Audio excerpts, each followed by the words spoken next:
Hello, guys.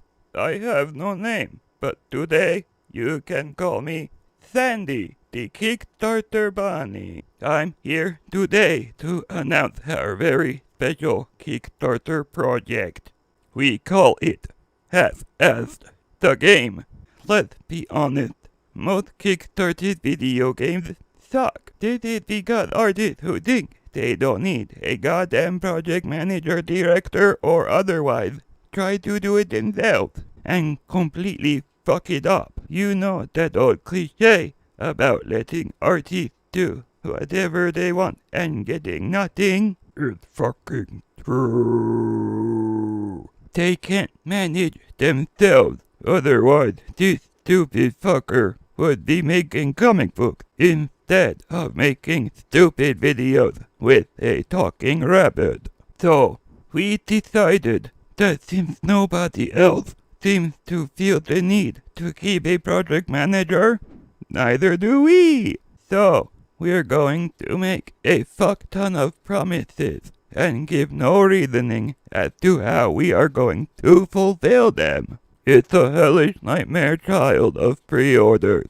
What more could you want? So, we are going to grossly overestimate our potential, completely eschew our ability to meet goals without anyone to manage us, and make a shitload of promises and charge you up front on the promise that maybe someday you'll get your money's worth. Bye now.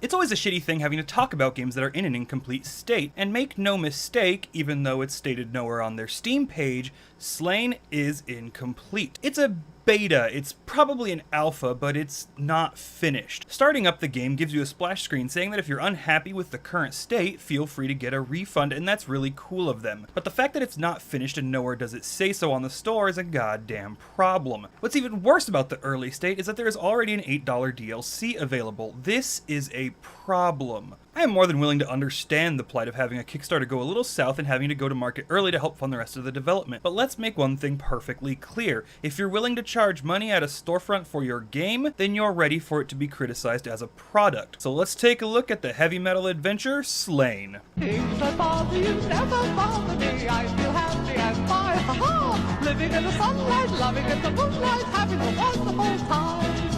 Having got a lot, I don't need a lot, coffee's only a dime. Living in the sunlight, loving in the moonlight, having a wonderful time.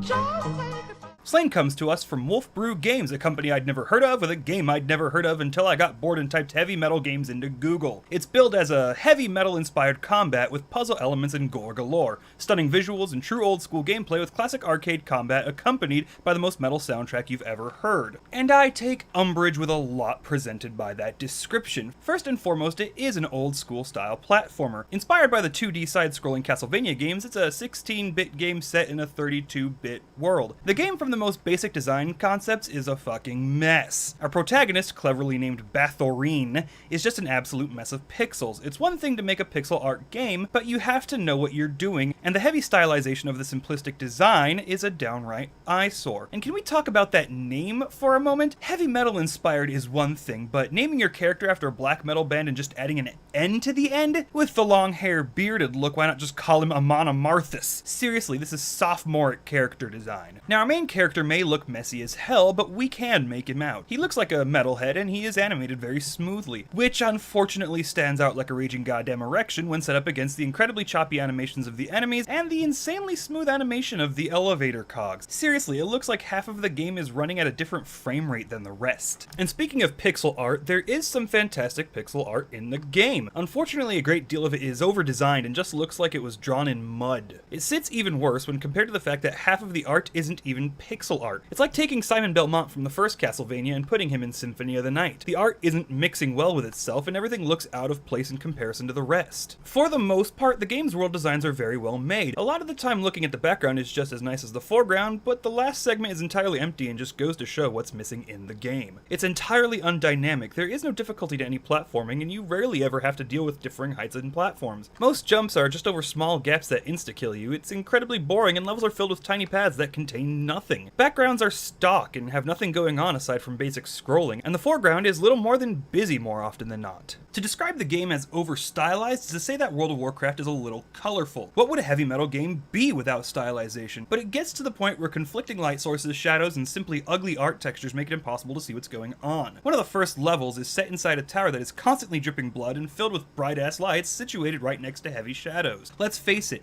it's ugly. There's a lot to love about the visual designs, but with the broken down pixel art, it's too much and too blocky. Let's be frank, enemy sprites are so well defined and designed when compared to the protagonists and the world, and they're doing so much in the way of design, that they're just best off ditching the pixel art and bumping everything up to 32-bit design. Their use of metal-style fonts kind of proves this point. You can't use something so stylized as a metal font and then try to pixelate it out. It's just an eyesore and it's illegible. What you're going for right now works to an extent, but it needs a shitload of polish or it will remain unfun to look at. It's not a good game design to force your players to squint constantly. So how is combat? Well, it's simple. We kind of expect this from a metal homage to Castlevania. However, it's very lopsided. Every enemy except a boss just slowly lumbers towards you. You can wail on them or you can wait for them to attack, in which their incredibly slow, choppy animations make the parry and critical attack piss easy. Seriously, this game is a cakewalk for the most part. Enemies in large numbers are an issue, and by large numbers I mean like 10 at a time, all in the same spot, forcing you to deal with all of their mixed timings. Yeah,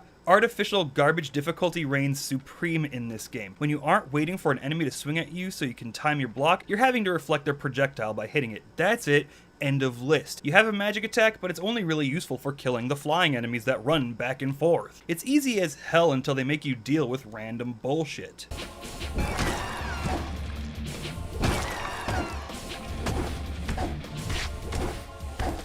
So how's that metal-ass soundtrack?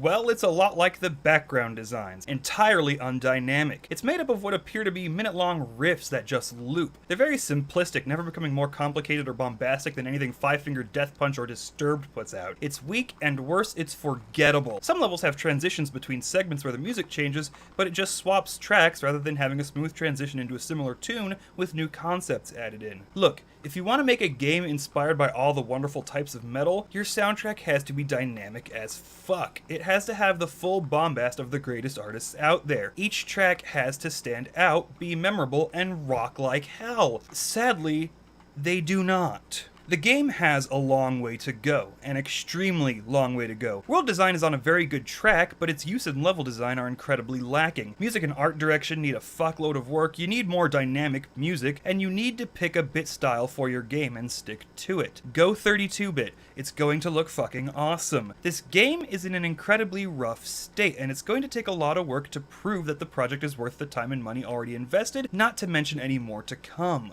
And it's going to take a developer team of more than 6 people, and you need to get a director, manager, what the fuck ever. You need to get someone with the experience to look at your project, understand its goals, and make sure you are going to meet them. There is a shitload wrong with this game to the point that not having early access on your store page is flat out false advertising. But I have hope for it. There is a shitload of talent and potential in this project, it just needs some more direction and a lot more work. This could be not just the heavy metal game, but the Castlevania throwback that we've been waiting for. You just can't do that kind of thing with an incredibly small team with what appears to be no managerial oversight. As it currently stands, it's not worth the price tag. It's like an early Adult Swim game, never mind the fact that it has fucking DLC already, but if their promise is true and purchasing helps development and you're okay with that idea, it's worth at least checking out. I'm the Necroswanson, and you can go fuck yourselves. Hey, kid. It's me again. You should probably give up on Star Citizen. That shit ain't happening. You're not seriously stupid enough to think after all this bullshit that is still coming out, are you? Bye.